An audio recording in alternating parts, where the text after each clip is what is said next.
So good morning, good afternoon, good night to everyone while participants are logging on. Welcome back to the third session of this day on inclusive insurance against climate risks.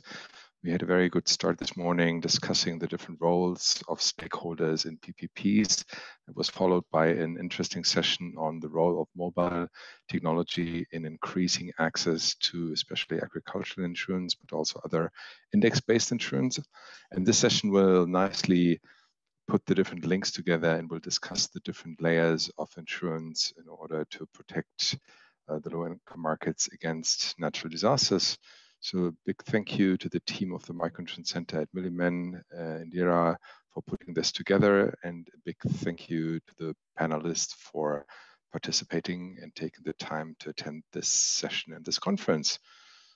So the word goes to the Microinsurance Center at Milliman. Thanks. Thanks so much, Dirk. Hello, everyone. Again, good morning, good evening, depending on which part of the world you are. Welcome. My name is Indira. I work for the Microinsurance Center at Milliman. And for the next 1.5 hours, I will be facilitating a session on macro, meso, and micro, practical experiences at all levels of parametric insurance. Parametric insurance and modeling are being used by just about everybody across the world. But for today's session, we will be focusing on the efforts by national governments as well as the organizations in LATAM and the Caribbean. And we'll see the efforts that they're putting in to help micro entrepreneurs and other low-income populations manage climate and catastrophic risk.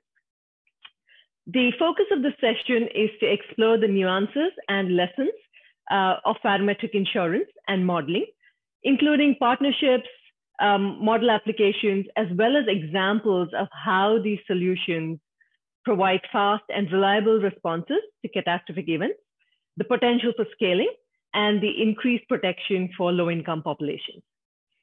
We hope the session will be useful for both practitioners as well as observers of climate risk. The main objective of the session is to give you an understanding of what's happening on the ground in the geography I mentioned, the challenges that the teams have faced, the successes, as well as the lessons. And to help us understand that, we have 3 very accomplished speakers today who will each be sharing their experiences from the ground. So let me quickly introduce all of them to you before we get the session started. Our first speaker is Iker Llabres from Micro. He is the actuarial officer and is currently based out of Mexico.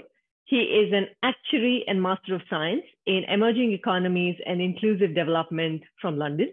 He has a rich experience in the field of microfinance and microinsurance across multiple continents. He's graciously stepping in for Carlos, who couldn't join us. Thank you very much, Iker, and welcome. Thank you, Indira. Happy to join. Thanks so much for coming in.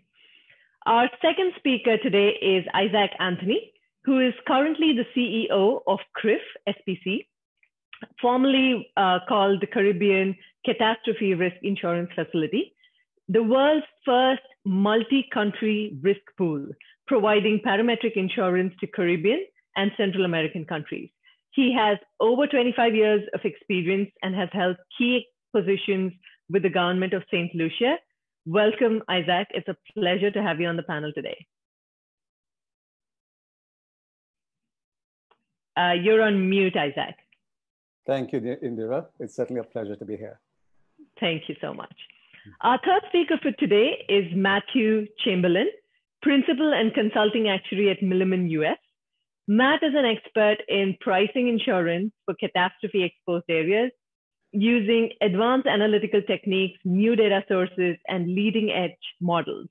He's worked extensively in designing and communicating intuitive measures of risk for flood, hurricane, earthquake, and other perils. He's also developed advanced techniques to evaluate third-party catastrophe models. So he's the academic on the group today. Welcome, Matt. We're thrilled to have you on the panel. Thank you. It's great to be here. Great. Well, thank you so much, everybody. Before we get started, a couple of points. We will have a Q&A session in the last 30 minutes. Please do feel free to submit your questions as we go along. in the chat tab. Also, please do highlight which speaker you're addressing the question to. And if it's generic, that's fine as well. Well, starting off with you, Iker, could you please share with us Micro's experiences and learnings in parametric insurance on the field? And before that, could you also please set the stage by kind of describing the 3 levels of cover, micro, meso, and macro, and telling us the differences between them as well? Over to you, Iker. Sorry.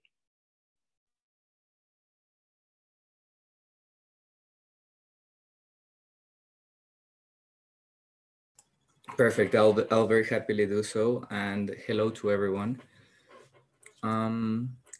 Like Indira said, I'm here in the place of Carlos, who couldn't join us due to health conditions, but he's recovering, and we'll be very happy to talk about these points of Micro's experience, but also about, sorry, there we go. Iker, as you set up, just wanted to let the audience know that the session's being recorded and will be shared online later on. Thank you. Excellent. Thank you very much, Indira. So I'll be very happy to present about Micro's experience, but like Indira said, I'll start by talking about the risk management process, talk about the concepts of parametric insurance or index-based insurance, and finally talk about Micro and some of the lessons learned. So can you see my screen? The agenda should be. Yes, we can. Excellent.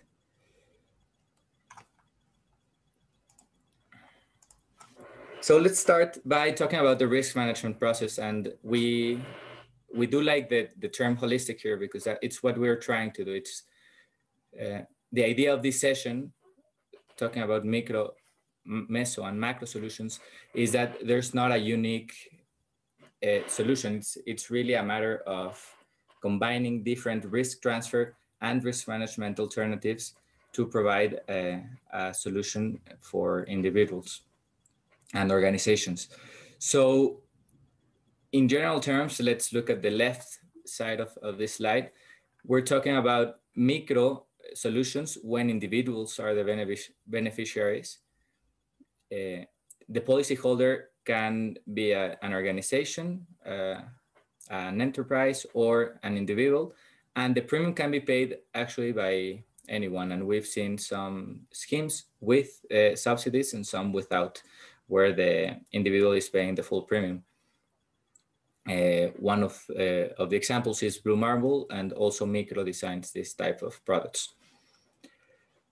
The second solution is meso. A meso scheme is where the aggregator is the beneficiary. An aggregator can be an NGO, a telephone company. It can be a microfinance institution, such as the ones covered by global parametrics. And the macro solution is where the government or a public entity is the policyholder and pays the premium. And examples of that are ARC and CCRIF SPC. So we all know this process, at least in theory, and it's the risk management process starts by risk identification, right? Knowing which are the risks that I'm exposed to and how do they impact me. And then we decide what to do with those risks. If we decide to avoid them or to mitigate them or to transfer some of that risk, namely via insurance. Whatever's left out of this process is called residual risk. And if it's not at an acceptable level, we should rethink our risk management strategy.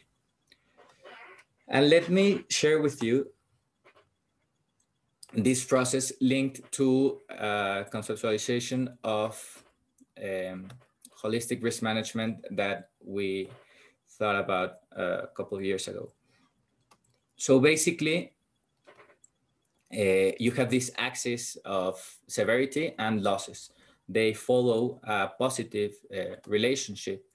And in this chart, it is a linear relationship, but that's not necessarily the case. Let's stick with a linear relationship in this case. That is, the higher the severity of an event, we're talking about NatCat, the higher the losses. So we identify this risk, and whatever's below this line, our risk area, is our protection gap. So we try to reduce that gap. First, with risk management, so to avoid the risk, that is, nothing is filled. To mitigate that, that is, move that line to the right. The same severity of an event will cost me lower losses, or in other words, an event only starts causing losses when they reach a higher severity. And then we can transfer it, and that's where insurance plays a part. So we start by a risk layer of micro products, and that would be very important because in order to change behaviors and for individuals to take part of this process, this layer is proposed as the one where the severity is the highest and losses are also very high. So we can start with a micro proportion, but you can still see in this graph that there is an area that hasn't been covered yet. So other solutions can be put in place. A meso solution, or actually retaining or pulling through Roscas, for example, can make sense for events that don't cause that much loss and that don't have such a high severity. That is, for example, when we use savings or community savings, or actually a community-based insurance product through a cooperative, a mutualist, or another type of organization.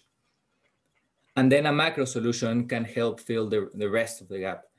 And the idea is that these three can be combined in any way. This is just one example, but they can be combined in different ways so that we can fill the gap between the three types of solution. Whatever's left of this risk is what I was mentioning, called residual risk, that would lead us to rethink the risk management strategy if it is not at an acceptable level. So let's talk a little bit more about parametric insurance. And I put here the definition for you, but let me walk you through the process. So we have an index or a parameter that is given by an independent source, and an agency such as NASA or USGS or NOAA or the European Union's Spatial Agency, for example. And we have that remote sensing data or actual ground data, and we're monitoring that constantly. Thanks to that, we know when a disaster occurs in each of the locations that we have insured. And there needs to be a calculation agent or calculation platform that detects, defines, and informs a loss to the insurance company. And this can be at different levels for different locations. Then it is the task of the insurer to identify which are the clients in each of those locations and to make the payments to have payouts and to inform the client. It can be through SMS like microdose, but it can also be through WhatsApp or direct contact. So let me show you an example of how it can be designed. Here you can see that it follows different levels of graduality. That is, it is not a dichotomic design where you receive 100% payout if something happens, and you receive no payouts if nothing happens, such as in the event of life insurance. In the event of parametric insurance, it's good to have different levels of severity. And in our experience, that works out because you don't have to wait until the most severe of events in order to have a payout to clients. So you can start by paying out very strong events and continue all the way through the payout structure to catastrophic events. And of course, this that you see on the right, the payout percentage that they will receive, it can be expressed in dollars or in the local currency, and it can be shifted to follow historical damage and to adjust the price of each of the parametric insurance products.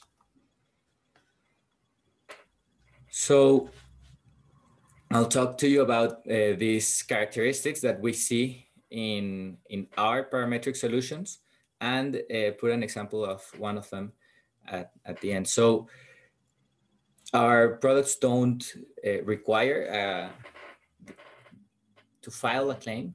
There's no paperwork done, and there's also no deductibles, no exclusions.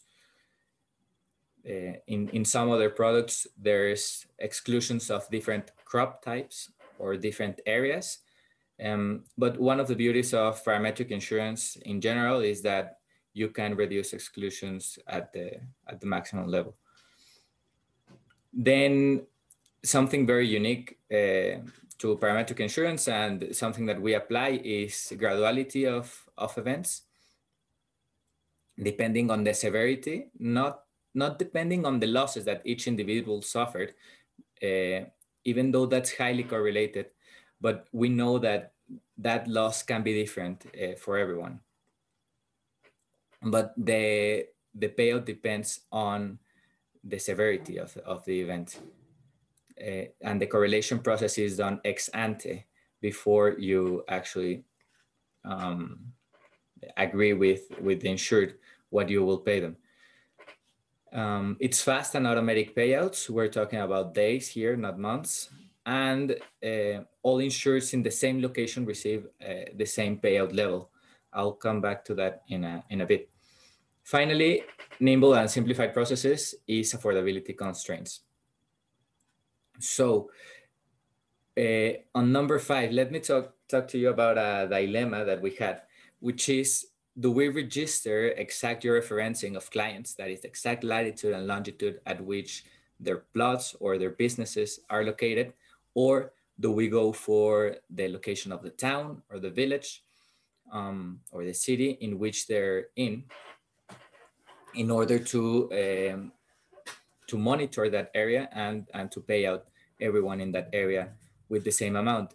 What we found is that depending on the insurable interest for sure, but it's preferable to pay out different individuals with the same amount if they are close to each other.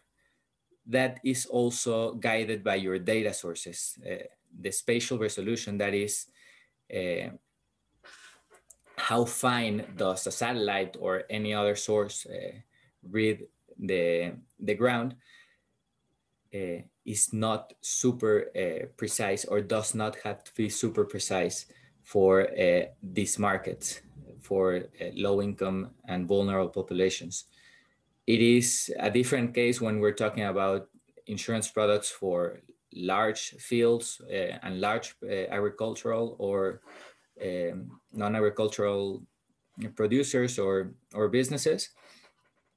But in this case, our experience told us that it's better to have all insureds in the same location receive the same payout level. And I'll continue then with our experience. Micro was born as a result of the Haiti earthquake to help close the protection gap. I don't know if actually some of you might have experienced that earthquake back in 2010. Some of you might have been very close. And we are an entity specialized in the design and implementation of parametric insurance against natural disaster. We know that there's other types of parametric insurance that are starting to gain some track. One of them that is that has been highly discussed this year is pandemic insurance. But it's true that those types of innovative products are not very largely developed in the world, and we're just learning, and hopefully we'll be able to offer something very valuable to all of our regions of interest. Something that it is unique to our products compared to other types of index insurance products or parametric insurance is that we protect people against indirect losses caused by excess rain, earthquake, or drought. And we're also exploring other perils such as tropical cyclones. What does this mean? That our insurable interest is business interruption. It is not the direct losses caused to a building, to a field, to a crop. It is the commercial cost of stopping work or suffering a loss at a community level that will affect me, even if I'm not the direct agricultural producer. And as a matter of fact, well, we have that graph, but I think it's about 30% of our clients are not agricultural or livestock producers. And talking about our segment, it is poor, vulnerable, and emerging middle class. And they may see their expenses increased or their income decreased as a result of a natural disaster. So it's very wide because a natural disaster affects everyone in an area, not only the ones that suffer directly. And this allows us to reach a higher market and to offer lower costs and be more profitable.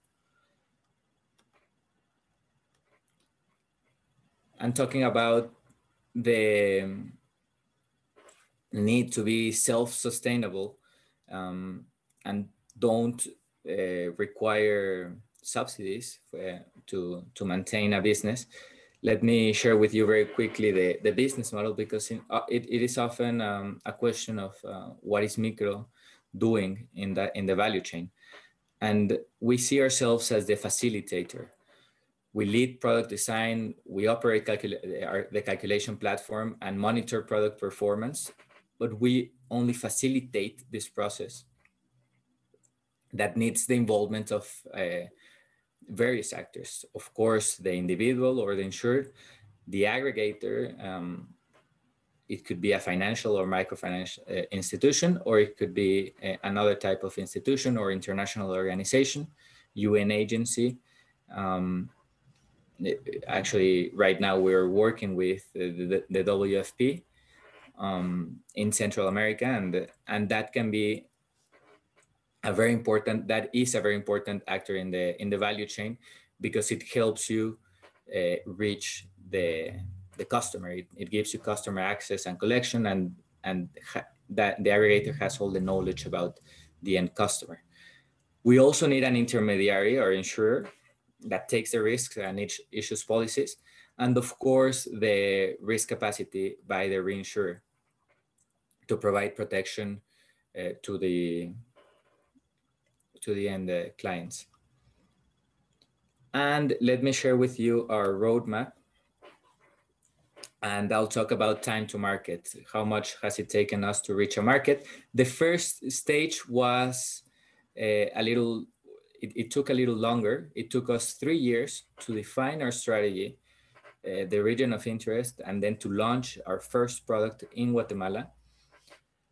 El Salvador time to market was reduced to 2 years, and we replicated what we had in Guatemala and adapted it to the country. That was 2017 to 2018. In 2019, we launched in Colombia. It took us 1 year since the moment that we came into the country and started working, and the time of the launch in October 2019. And in this year, we launched in Mexico.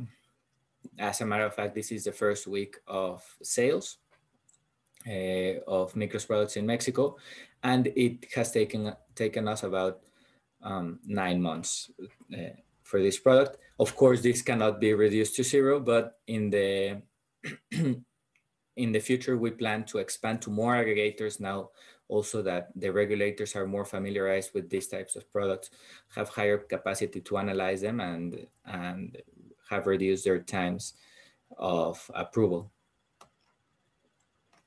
And here are some highlights of our products. You can see our policy sold on the top left corner. They are about 40,000, a little more than 40,000 by now, cumulative. This is only the beginning of expansion. We hope to see that exponentially grow. Like I said, 3 out of 10 are non-agricultural, and the rest is agricultural credits. All of our products are linked to credit right now, by the way, but the product that I was mentioning to you in Guatemala for the WFP will be our first one delinked from credit, and will allow us a higher inclusion. And the half of our insureds are women, more or less half. What you can see on the bottom left is the highest payouts that we've made, over $1 million in the tropical storm Amanda, and most of that in El Salvador, which was the country that was most severely affected. And you'll have these slides if you want to see the testimonial of one of our clients, Mr. Escobar in El Salvador, that talks about how he was affected in the Amanda storm. And he was actually one of the clients that received 100% payouts.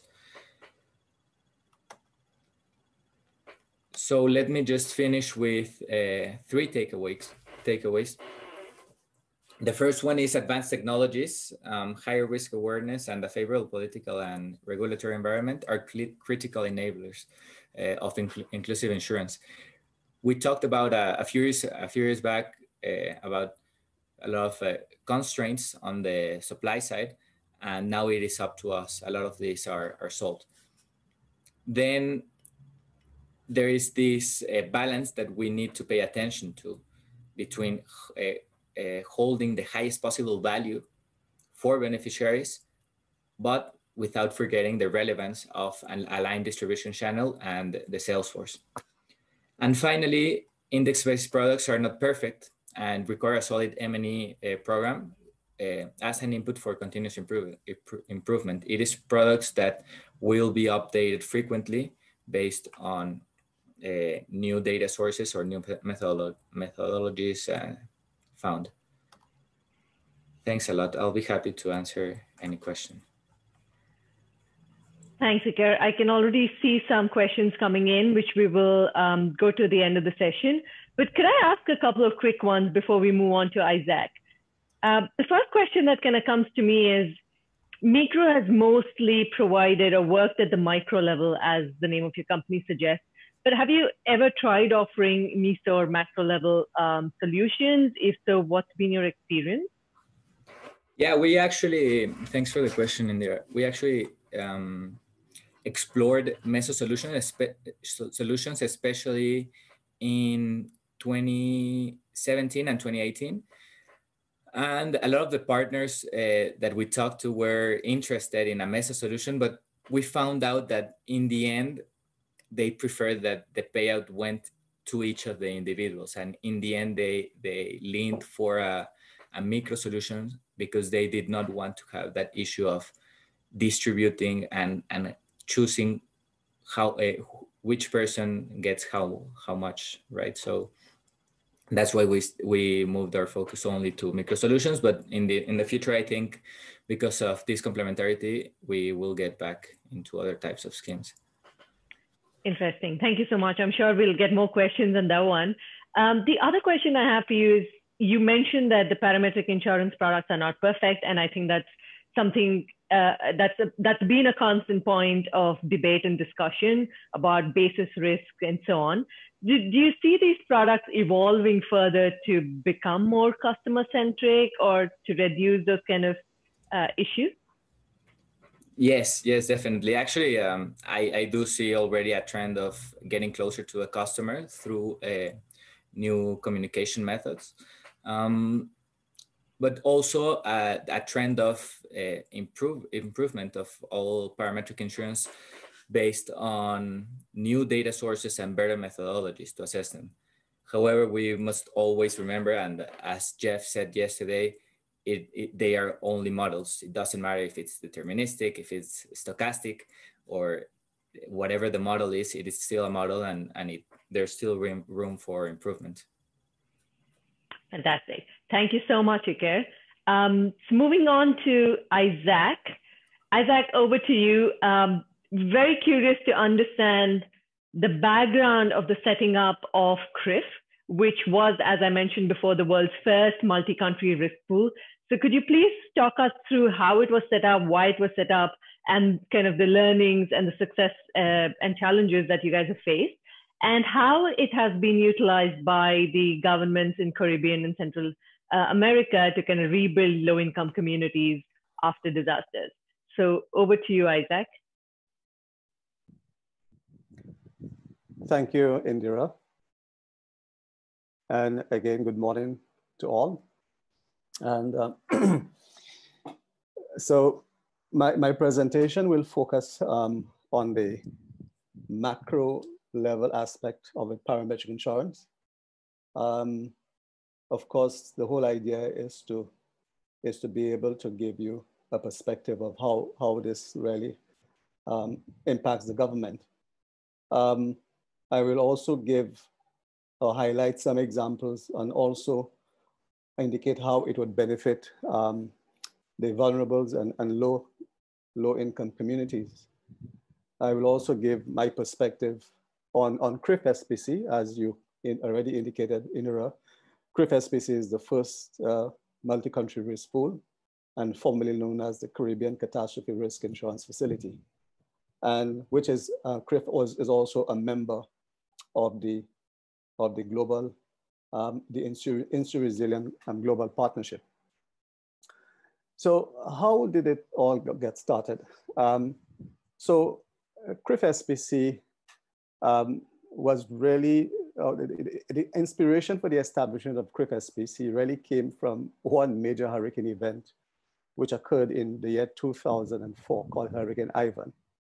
And because of the immensity of that particular event, it caused the governments of the Caribbean to reach out to the World Bank for assistance or technical assistance in developing some form of disaster risk financing.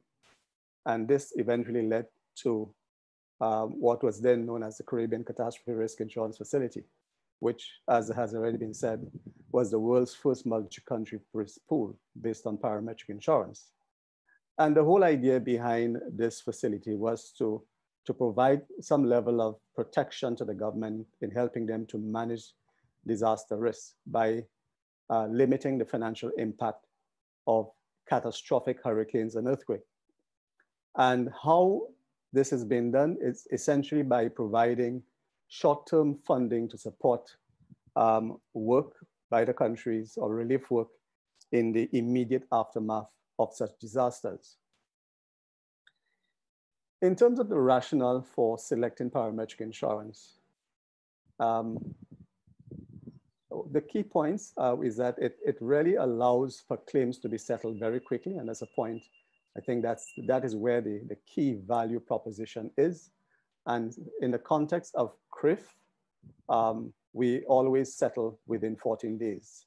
And by so doing, it really helps to fill the liquidity gap, which typically governments are faced with when they're impacted by a major hurricane or earthquake and so on. So this definitely comes in very handy. It is generally less expensive than traditional insurance. And the reason for that is because unlike traditional indemnity insurance, it does not require a detailed assessment of the losses after an event. So a lot of the costs associated with this particular activity is clearly negated. And of course, there are other reasons why it is less expensive, but definitely this would most certainly be one of the key points.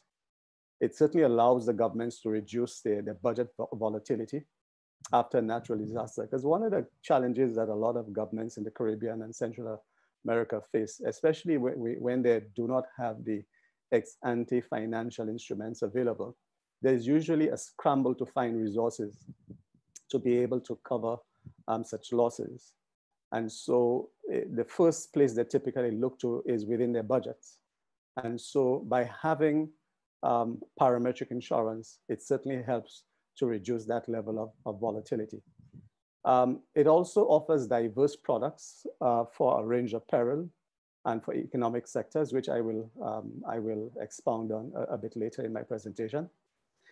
And it really does allow CRIF to offer products and services that are not readily available in the traditional insurance market. In fact, just recently, and I'm talking about as recent as last month, we launched one of the most innovative products, one that is actually designed for electric utilities to be able to deal with the transmission and distribution losses.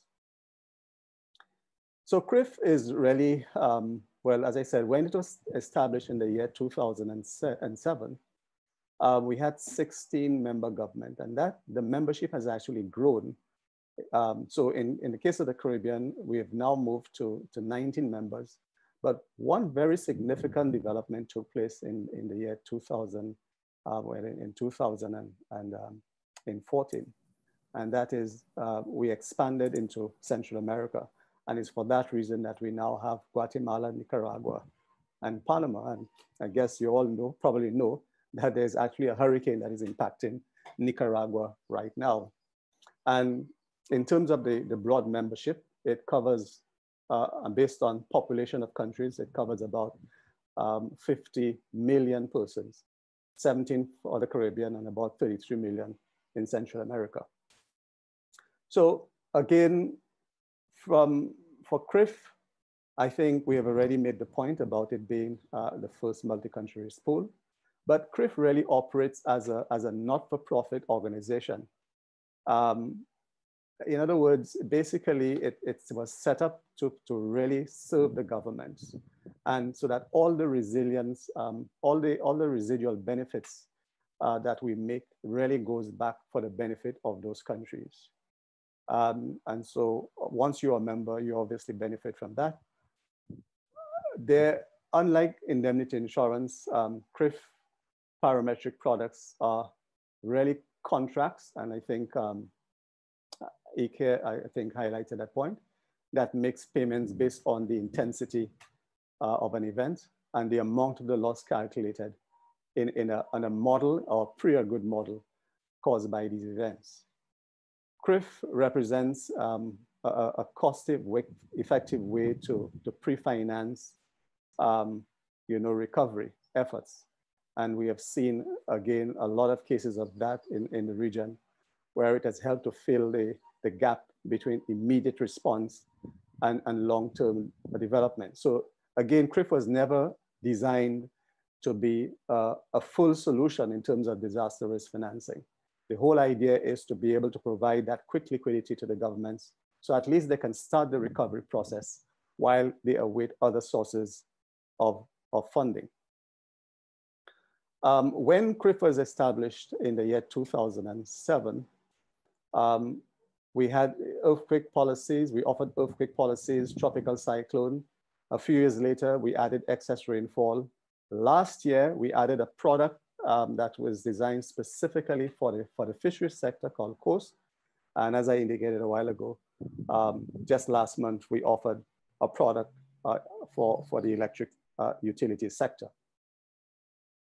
In terms of how the policies works, the parametric insurance really disburses funds based, and again, Iker would have highlighted some of this, based on the occurrence of a particular event. So it's already pre-agreed. So essentially the policy triggers on the basis of reaching a certain attachment point. In other words, it has to exceed a certain pre-established trigger in order to be able to qualify for a payout.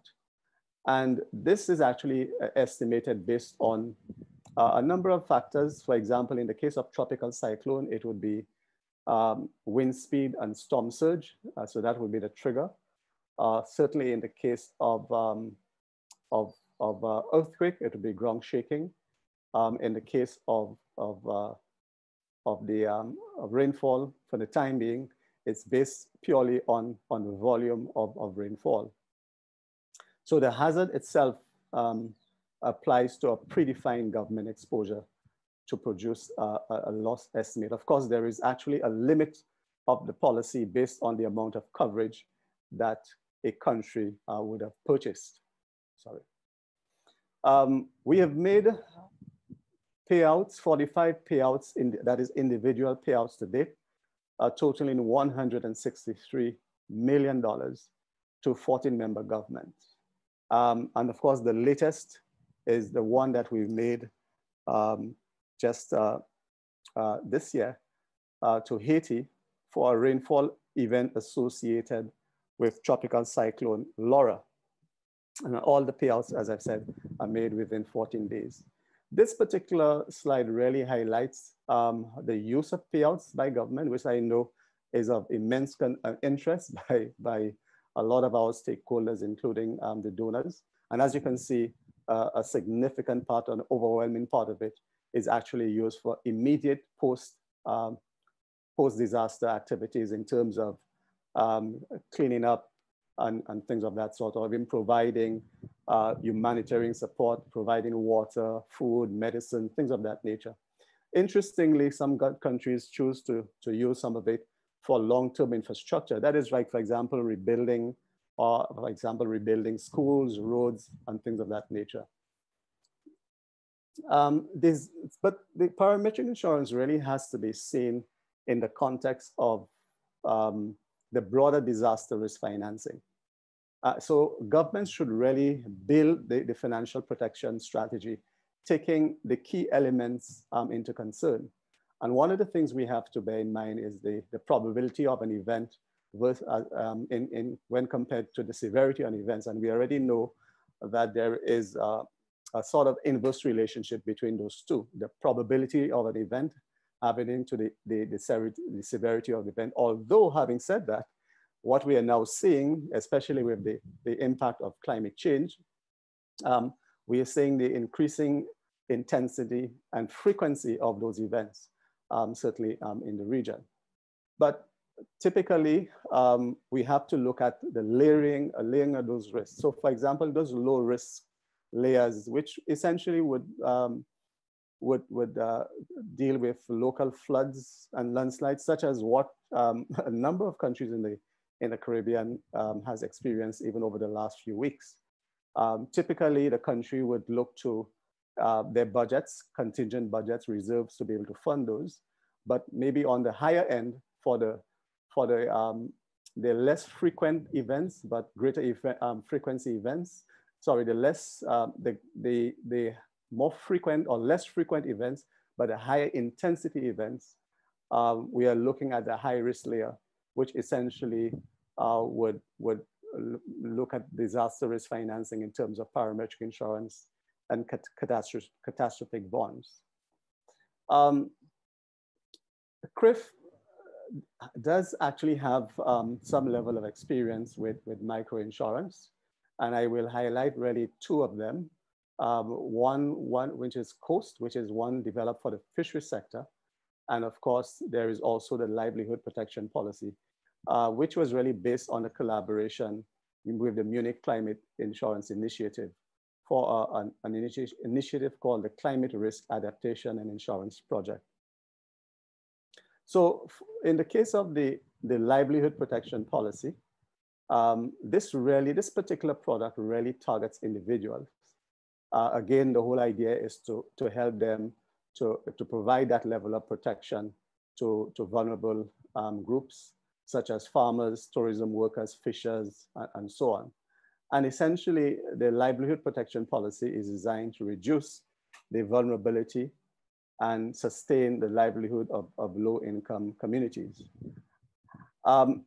Currently, this particular initiative is being piloted in 5 countries, Belize, Grenada, Jamaica, St. Lucia, and Trinidad and Tobago.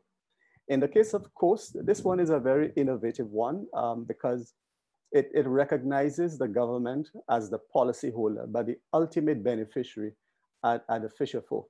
And again, the whole idea is to be able to provide quick resources to the fisher folk when they're impacted by whether it be bad weather or whether it be a hurricane event and so on. In terms of CRIF, in terms of the confidence in the facility, what I can say is that members are definitely far more confident about what we do, because the CRIF is seen as accessing, that the countries can access high quality catastrophe insurance. The countries typically will pay less than maybe about 35 to 50% less if the territory approaches, that is if the territory were to approach the market on its own. So clearly that is one of the key benefits. So if you work with a risk pooling facility, you will tend to pay substantially less than you would otherwise have to pay if you had to approach the reinsurance markets on your own. CRIF has clearly demonstrated that it works, providing high quality service and fulfilling customer expectations. And the fact that we've been able to pay within 14 days. It is very innovative. And as you can see, we are continuing to innovate. We have done a number of products and we are looking to build on these as we go forward. It's an excellent example of regional cooperation and collaboration. And not to mention the fact that it does provide cost savings associated with efficiency gains. So in closing, I think some of the key point that I want to make is that it provides quick liquidity, which is what countries really do need. And Iker in his earlier presentation made mention of the hurricane event in Haiti in 2010.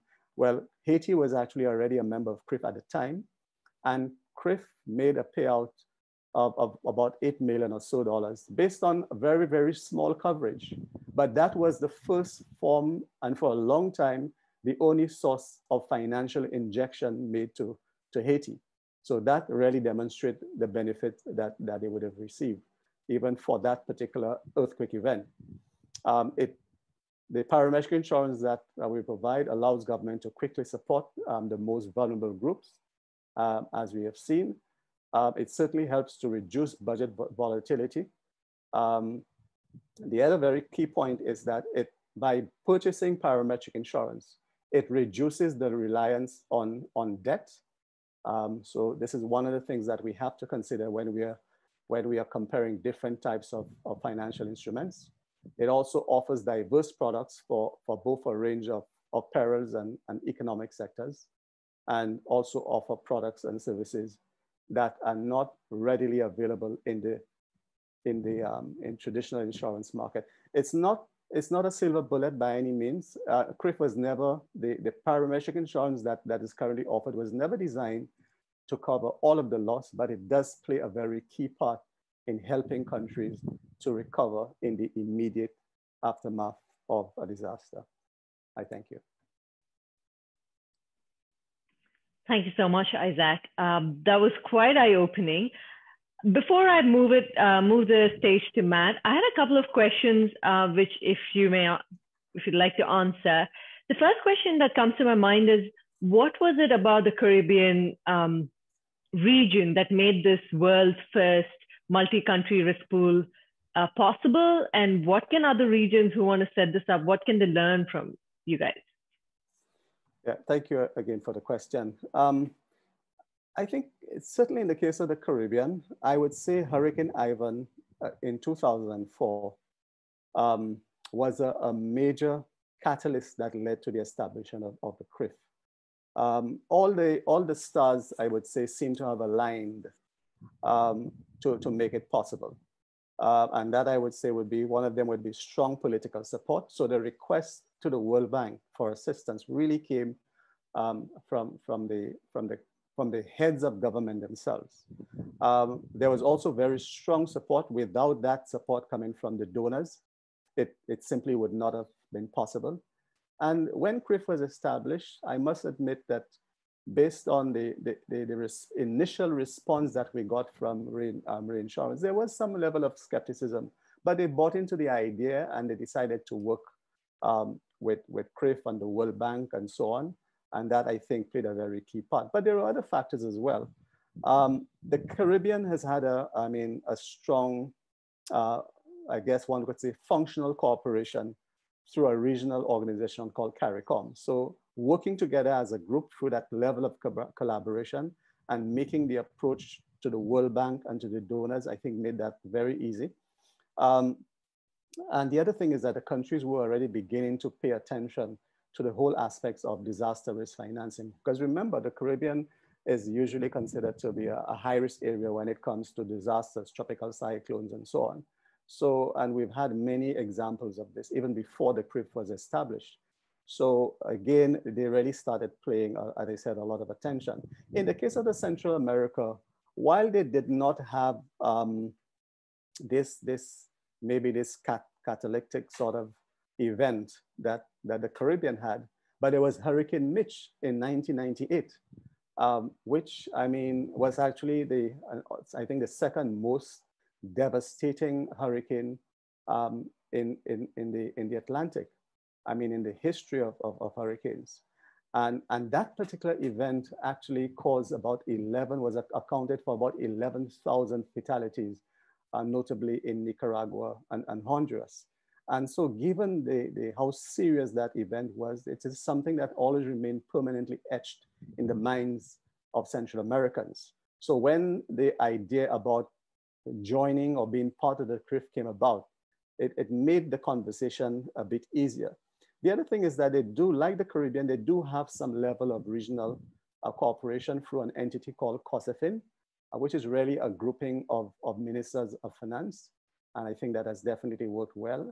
And like the Caribbean, there's very strong support coming from the donor community. So I think this, to a large extent, what I think I would highlight as really the key characteristics as to why I think it was a lot easier for those two regions to move to this macro level initiative. Right. Well, thank you so much. I guess we know of the functional cooperation in the Caribbean in the form of your cricket team that used to be one of the best in the world. Another quick question before we move to Matt in the interest of time. CRIF is a macro level solution. How effective do you think this is in terms of reaching the end customer? And how do you kind of ensure that the money or the payouts actually eventually reaching them effectively? Now that's actually a good question that usually comes up quite a lot. In the case of the CRIF, the macro level product is designed, as I said, for government. So to be clear, the product really is designed for the government. So if a payout is paid to the government then decides what the priorities are. And so, ultimately, if you consider, for example, the users, as you say, or the end customers, as you put it, to be the public or the individual stakeholders and so on, ultimately, it will get to them. And I cited some examples earlier in terms of how those payouts have been used by CRIF. And a lot of it actually gets to, let's say, for example, to persons who have been impacted, low income persons or relatively poor persons who have been impacted by hurricanes, whether it be through providing shelter, food, water, and so on. And in fact, we have had cases, for example, in one case, and in fact, that's in St. Lucia, where the government actually used all of its payout and allocated it to the agricultural farmers. However, we do have products that are actually designed in such a way that it could reach directly to those so-called end users. And I spoke earlier on about the COAST product, which, though the government is the policy holders, the actual beneficiaries are the fisher folk. So when a payout is actually made, it actually gets to those persons. So essentially, that is how it really works. So whether it be you look at it as a strict macro solution or otherwise, there's no question that the actual benefits will get to the individuals. Understand. Thank you so much. And I did see that question pop up in the chat room as well. So I guess we just preempted that one for now. Thanks a lot, Isaac. That was very enlightening. And on that note, I'd like to move on to Matt. Matt, coming to you, you're a master of modeling, which is the backbone of climate risk products. Could you please share your experiences of catastrophe simulation modeling that you've had mostly in the US and its application to low-income markets? Over to you, Matt. Sure. So yeah, as you said, the CAT models are key, and I'm going to talk. I'm going to just pull up my slides here. Okay. I'm going to talk about flood modeling and flood insurance in the U.S., which may seem a little bit odd given the topic of this conference, but I think there is some relevance here because flood insurance in the U.S. it's really a developing market within a developed market.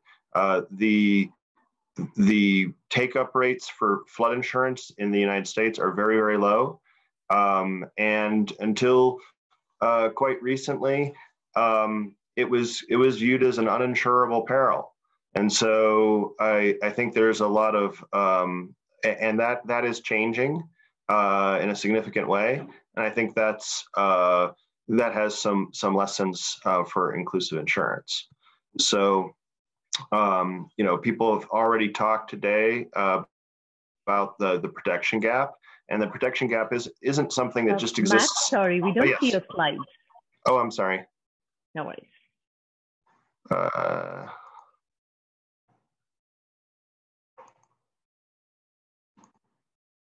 Can you see them now? Yes. Great. Maybe on presentation mode. There we go. Okay. Sorry about that. So as I was saying, the flood insurance market in the United States historically has been run by the government primarily, the U.S. government. About 50 years ago, the U.S. government created what they call the National Flood Insurance Program, and this is by far the biggest player in flood insurance in the United States. It more or less stayed solvent until Katrina. There would be periods of borrowing from the U.S. Treasury, and then that would be paid back, as you can see in this graph.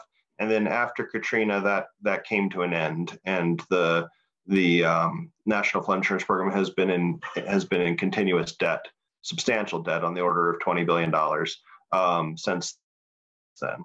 So for non-government entities thinking about going into flood insurance in the U.S., the view a few years ago was if the government has a flood insurance program that is viewed as underpriced and heavily in debt, how can anyone else really compete with that? And so it was sort of the common wisdom was, no one else, flood insurance is uninsurable. And that, despite the fact that the NFIP was arguably underpriced, nevertheless, when you had significant events, there was a lot of uninsured losses. And so here's some significant events from 2016 to 2018, and the percentage, the size of the events and the percentage of loss that's uninsured, and it typically is around half the loss is uninsured. And that's because people typically don't buy flood insurance in the U.S. In the highest risk areas, which are called the special flood hazard areas, in those areas, there's around a 50% take-up rate. Outside of there, the take-up rate is far lower. Overall, the take-up rate's probably in the single digits. And there's a number of reasons for this. People think that flood insurance is too expensive. People have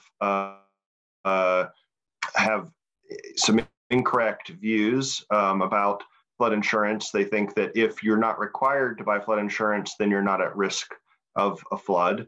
Some people think you're only allowed or able to buy it in high-risk areas, and others believe that they already have it. So I think, there is in any situation where you have low take-up rates, there is a communication and an understanding of risk that's part of this. But it's also related to the pricing, and I'm going to get into that just a little bit. So the pricing of having accurate pricing is important. Otherwise, you face adverse selection issues. So the way the National Flood Insurance Program has worked, outside of the highest risk zones, there's basically one price for everyone, and that's for the vast majority of people. And so people have a pretty good sense of what their risk is. They know if they're near a river, if they're up on a hill, if there's a history of flooding. And so if you have a single price, then only the risk you have adverse selection. Only the riskiest people are going to buy, and that results in a relatively high price for most people and low take-up rates. So why would you have a single price for everyone? Well, historically, it was a result of technological limitations. 50 years ago, the state of catastrophe modeling isn't where it is now. And so it just wasn't technically feasible to do accurate pricing everywhere. So that's one of the things that has changed. We now have flood models, and there are flood cat modelers who have developed flood models for pretty much everywhere in the world now. And so, and that's a result of the fact that we have remote sensing data. We have at least 30-meter digital elevation model for pretty much everywhere. Some areas have much higher quality data, but there's at least a certain level of data that's available everywhere. And in the US, that's typically at 10-meter resolution now. So the availability of those models is one of the things that's changed in the last 5 years, where now, and there's a bunch of models that are available in the US. So that's proved to be a critical thing in terms of trying to improve the pricing.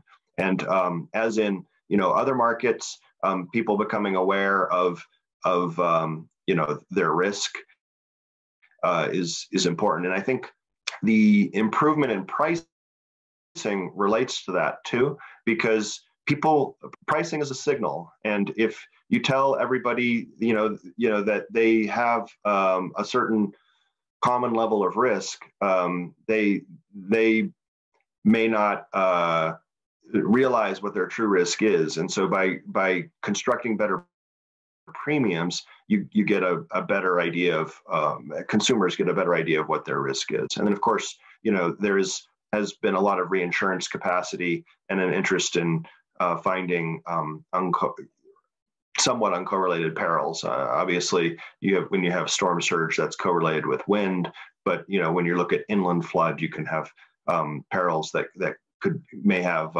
reduced correlation with other perils.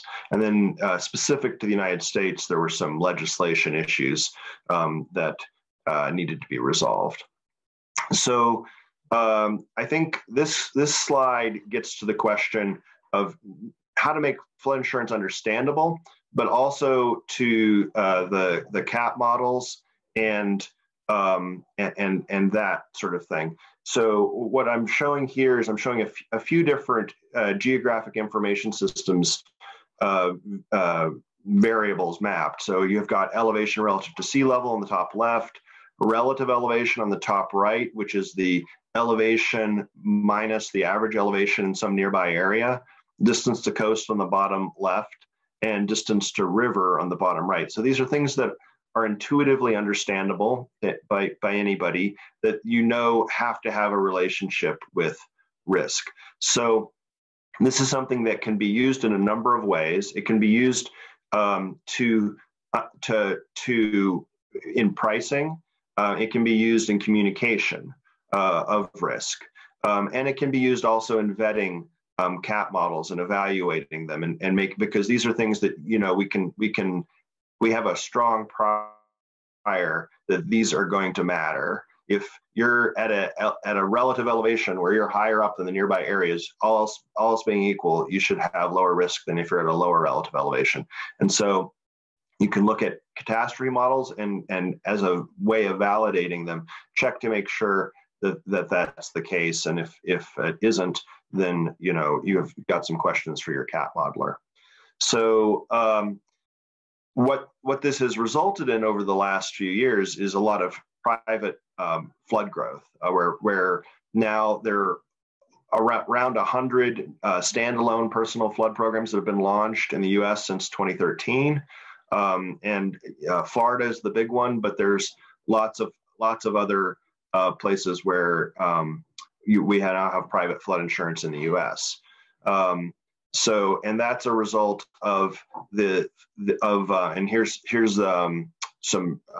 a table showing the growth in written premium. And that's a result of the fact that we now have the technology to be able to do this and to be able to price it accurately. And so just to go through a few lessons here, the inaccurate pricing was one of the key facts that led to low take-up rates. You have this adverse selection issue, and if you think about those maps that I just showed, where if people know again that they're at relatively low risk, and you're giving people a single premium, then they're not going to buy. And you may end up in a situation where things are unprofitable, as it has been with the National Flood Insurance Program. So to address this, you need high quality models. You need adjustments to reflect model limitations, because however good the models are now, they are still relatively young, and there are definitely issues with them. As I alluded to a couple minutes ago, one of the ways of vetting the models and kicking the tires is to look at geographic information systems data and what does the models tell you. So I think some of the limitations of the models can tend to be, especially in the lower risk areas, the models can give an unrealistically low estimate of what the risk is, and so that's something that needs to be addressed with adjustments. And then and that's again the community rating issue. If you give everybody, even when their risk is heterogeneous, the same rate, then you're going to get potentially adverse selection and have a problem with take-up rates. So this is indemnity insurance, but I think that there are implications of this for parametric insurance and for inclusive insurance. And I think one of my thoughts there is, again, people actually have a fairly good idea of what their risk is, and in order for them to buy, they need to think that it's a fair price. We did an analysis in the U.S. where we showed that there's a strong relationship between take-up rates and the mismatch between the price that was charged and the true risk based on CAP modeling. So I think if instead of having information asymmetry where you're adversely selected against, you could structure a product in a way where you could use the fact that people have an understanding of the risk to enable them to buy something that's relevant to them. For example, if you have a bunch of different potential parameters that indexing off of. Maybe you don't know where the insured is located, or which river is closest to them, or which measure is most relevant to them. But if you give them a menu of options and allow them to select the one that's relevant to them, as long as it's objective, then you can use that to help ensure that they have the thing that's most relevant to them, and that therefore they're more likely to buy. Thanks so much, Matt. Can I ask a quick question before we move on to the questions from the audience? Sure. One of the key challenges that we face when solving for the emerging markets is the lack of data. So do you have any suggestions on how you could overcome this lack of data while building a model in an emerging country? Yeah, so in terms of the lack of data, I think that there's two aspects to that. One is the ability to use, again, like remote sensing data. We do have digital elevation models everywhere. And, the quality does vary, but we do have them everywhere. And so it's possible and we do have now flood models pretty much everywhere. So it's possible to use that data to get a good idea of what somebody's risk is if you know where they're located. If you don't know where they're located, then, like I was suggesting, you can choose parameters that instead of like picking province or region or city as your indicator, you can choose something that allows them to pick what's relevant to them. Got it. Thank you so much. I'm sure we'll have more questions coming in. If I could please request Iker and Isaac to come. Hey, nice to see you guys again. So we have a whole bunch of questions from the audience, and we've got about 18 minutes before Dirk kicks us out. So let me just kind of quickly go over some of these questions. Iker, I think the first question that came to you was, why did more women buy your products than men? Like, what explains it? Yeah, that's an easy one to answer. All of our products sold to date are linked to credit, so it depends on who's getting that credit. And some of our partners are offering credit only to women, so that raises the ratio. But the graph showed that it was more or less half and half, so 51% women. But that depends, like I said, on the product that the insurance product is linked to. Great, thank you. The second question to you is, how is Micro's experience with the economies of scale of parametric insurance? Yeah, well, there's a lot of economies of scale, but I'll talk specifically about the one of the calculation platform. A calculation platform, and the one that Micro designed and operates should require almost the same effort to monitor 100 clients and 100,000 clients. So there's a lot of economies of scale there in terms of resource and time to produce those reports and to evaluate them and to do quality control checks over the loss reports in the calculation platform. Right. And the last question to you for this round, Iker, is the question that's come to us is, what might be the main obstacle to offer nationwide solutions at the micro level, if at all? Yeah, well, that's a good question. I think that one factor that is so often overlooked is that we are still trying to offer the exact amount that people lost in an event. And that's not as important as offering a high quality product that offers an average payout. And in some cases, they will receive a little more. In some cases, they will receive a little less. But I think one of the issues is to determine the exact amount that each of them lost at each of the perils. And that makes the product more complicated because it just requires an individual subscription and questionnaires and more time and less efficiency in the whole process. Right. Thank you so much. Isaac, a couple of questions that have come for you specifically. The first one is, does CCRIF help move the countries to resilience in the face of these constant disasters? Well, yeah, absolutely. I mean, financial resilience, I think, is a very key component of overall resilience.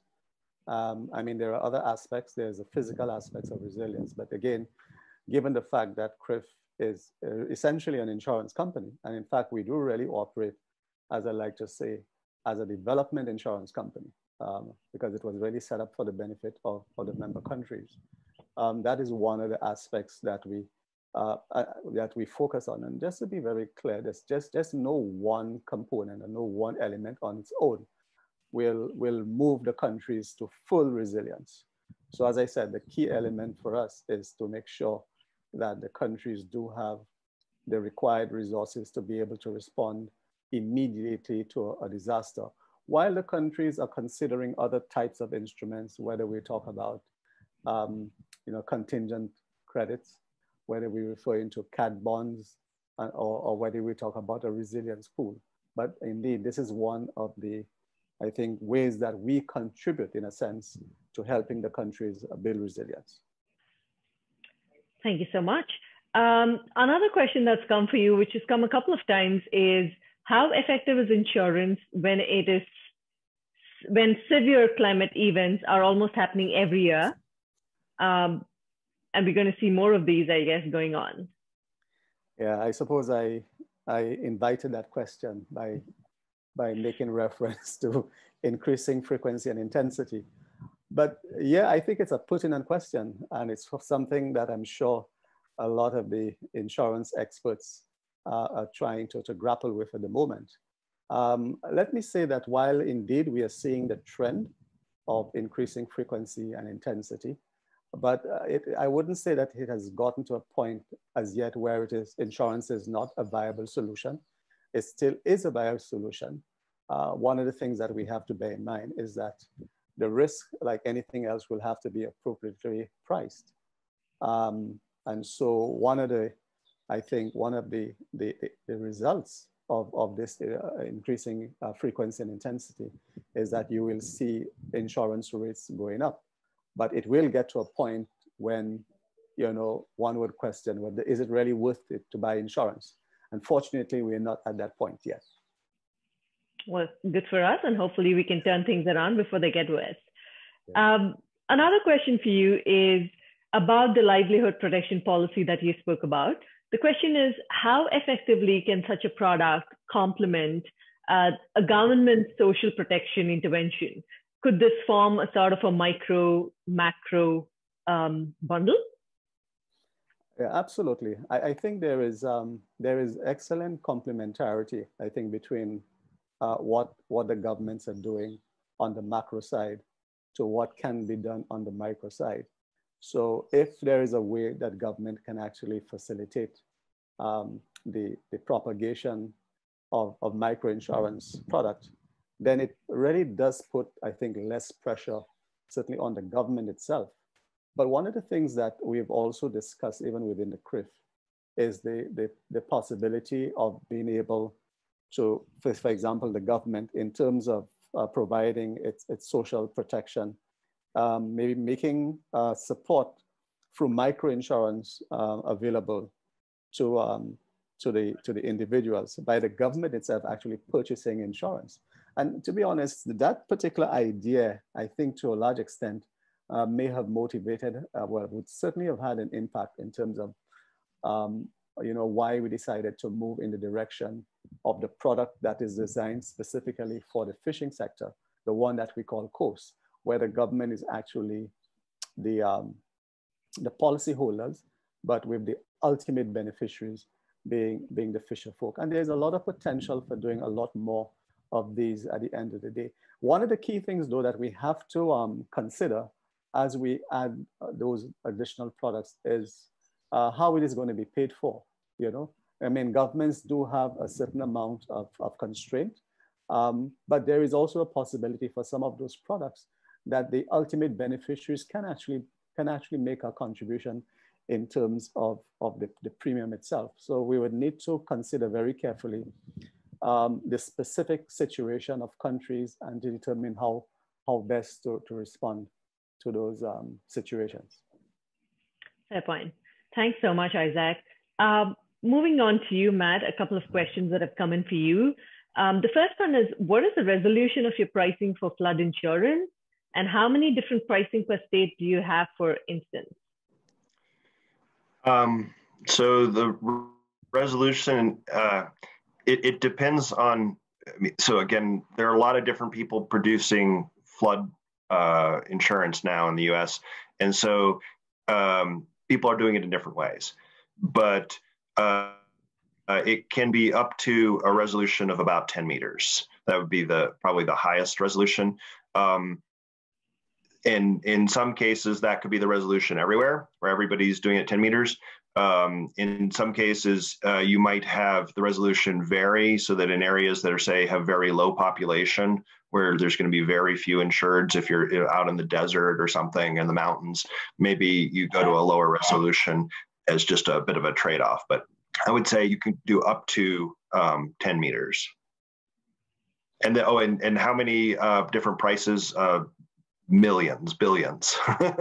If you think about the number of 10 meter by 10 meter cells in a country the size of the United States, it's at least billions and billions. It's really individualized risk. Every location gets its own price. Great. Thank you so much. I hope that answered Cedric's question. Otherwise, please feel free to reach out to us and we'll put you in touch with Matt, I guess. Matt, another question that's come for you is, what do you think of artificial intelligence or deep learning to improve the parametric models and reduce the basis risk?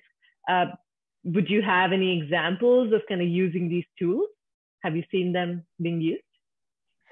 I have not, and I'm a little skeptical of that, honestly. Even without artificial intelligence, I've seen enough issues with models that you have to be very careful. And I alluded to that a little bit earlier, where you see situations where CAT models provide unrealistically low AALs in low risk. I mean, when I say unrealistically low, in some cases it's zero. And zero is almost always the wrong answer, right? So the danger, I think, with artificial intelligence, any of those methods, is that it's easier to trick yourself if you and think that you've got something sound. So although I'm not saying there's not any potential there, I think it's really important to sort of check the results and make sure that they actually make sense, because we are at a period where, even though there are a lot of models out there coming and it's very exciting, they are also young and there are issues. And if it's okay, I'd like to answer also the question, or say something also about the question of is insurance going to fall apart as climate change happens? Because I do have a thought on that one, if that's okay. I think, and this relates to what we're doing here in the US, I think that it's really important as climate change occurs and as event frequencies increase and risk gets bigger, to have good pricing signals to be able to inform people of what their risk is and to enable them to engage in mitigation. And that's one of I think the things that's really important that we're doing now in the US in terms of more accurate pricing. If you give everybody the same price, then you're not giving them a price signal to tell them what they should do. If you have more accurate pricing, there's two main things that can come from that. One, you can tell people where it makes sense to build. So, you can avoid, over the long run, building in the highest risk areas. Or if you have to, for some reason, build in those high risk areas, you can mitigate. For flood insurance, the best form of mitigation is building up, right? Having a higher first floor height is going to reduce your risk. So by translating those things into a price, it's going to encourage people to do it, because otherwise, they don't have a quantification of that, and it's still real. It happens when the event happens and they get the loss, but this is a way of communicating that in advance of the loss. Good point, Matt. No surprises, it's coming from an actuary, the one about pricing. I guess in the interest of time, we still have a couple of questions. I think some of them were to Iker, who's kindly agreed to respond to the people who've asked them separately since we don't have time. But before we go, a last question that's relevant to all of you is regulations. Regulations, regulatory challenges, not having regulations for parametric insurance. What are your thoughts about where the regulations are at this point in time in the geographies you operate in with respect to parametric? Well, as I mentioned in our plans, we look to an expansion to new countries, and we have had success with regulators, as we have shown the success of other countries. But it's true that some countries are smaller, and that could be a very strong barrier for the entry of providers, right? So as some countries might be able to associate and create a joint regulation or a joint regulatory body for index insurance, I think that could be very effective. Thank you. Isaac, given that you work with governments, do you just get them to come up with new regulations that are relevant to the work in the region? How do you go about it? Yeah, well, surprisingly, I've found that the regulatory regime seemed to be a lot more, developed than we originally thought. As you know, in the case of the CCRIF, because we offer a product to the government and so on, we do have a very well-established regulatory regime in the Cayman Islands. But as we get more involved in providing products outside of the government, as we did recently with electric utilities, we really do have to find out, we certainly have to get the approval of regulators. And clearly one of the things, the first issue that has to be addressed is, does the regulatory regime of all those countries, whether they do actually provide for the governments, not the governments, but the utility companies or any non-government entity to purchase insurance coverage. And I'm actually quite surprised that based on the discussions that we've had to date, the regulatory arrangements, do exist. And the other thing that has actually surprised me is the level of response that we are getting from regulators. It's actually turned out to be, an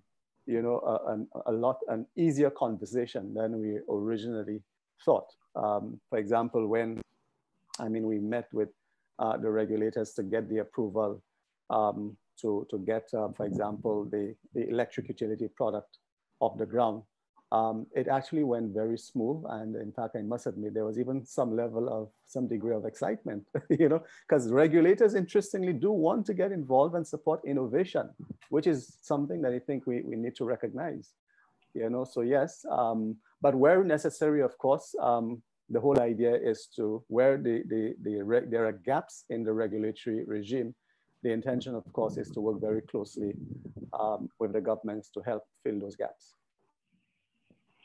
Thanks so much, Isaac. You make an interesting point, and we're seeing it more and more with regulatory sandboxes come up across a lot of the emerging countries. So the regulators are definitely keen on kind of promoting innovation in the space. Matt, any thoughts on regulation in the space? Sure, yeah. And so in the US, of course, we've got 50 states with their own regulatory environment. So it's fairly diverse, but I would say with the take-up rates so low for flood insurance, a lot of states are really, sort of like what Isaac was saying, really would like to increase take-up rates. And so a lot of states are being very sort of friendly towards this. And so what that means is allowing people, at least for a period of time, a certain amount of latitude to experiment and to innovate. One of the reasons why on my slide for premium growth, and I mentioned that Florida is one of the states that really has had a lot of growth, and that's because of a friendly regulatory regime. Normally, Florida has a sort of a reputation for being quite strict, but for for flood, they've allowed for a substantial but not unlimited period.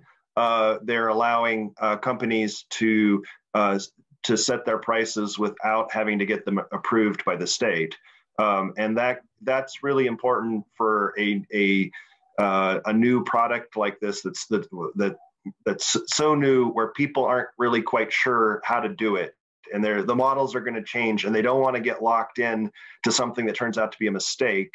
And so giving people a little bit of flexibility while we're figuring all this out is a necessary condition. There are a bunch of other states that are doing the same thing. Thank you so much, Matt. I guess we've kind of run out of time. So thanks to all of you gentlemen. It was fascinating hour and a half. You guys made parametric insurance super interesting and enlightening. It's a pity we couldn't get the audience to ask the questions directly. I hope I did manage to get most of those across.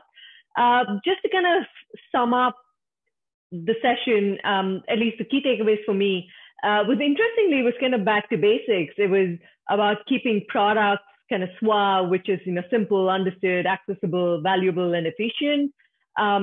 Pricing is key, clearly, to keep it kind of sustainable and profitable. And I think the key point that I got from all the three of you was that parametric insurance is not free of problems, and it's definitely not a panacea, but it seems to be a very critical part of the puzzle, either to kind of offer that affordable product or to provide that immediate liquidity, or in a lot of places, just to fill in the gaps of traditional insurance products. So thanks once again to all of you. It was great to have, we had more than 200 participants who logged in and kind of listened patiently to all of us. Thanks, and we hope to see you again, probably, hopefully on the sunny beaches of Jamaica next year. But till then, take care and stay safe. Over to you, Dirk. Well, thank you. I have not much to add. It was a really interesting session. I would hope we could continue that discussion, and I will catch up on some items later with the speakers individually. Thanks for the great participation also from the audience, and I invite all of you to participate in the next session, which starts in just 30 minutes, which is, we were talking about parametric insurance and index-based insurance, and this is about how to ensure quality of index-based insurance. So we're going to go a bit more deeper into scientific research, and there was a lot that has been done in that respect. So I'm really looking forward to the fourth session of that day. You all deserve now a nice coffee, be back on time, and see you soon on screen. Bye-bye. Bye-bye. Thanks, everyone. Thank you, Milliman, for putting this together. Thank you.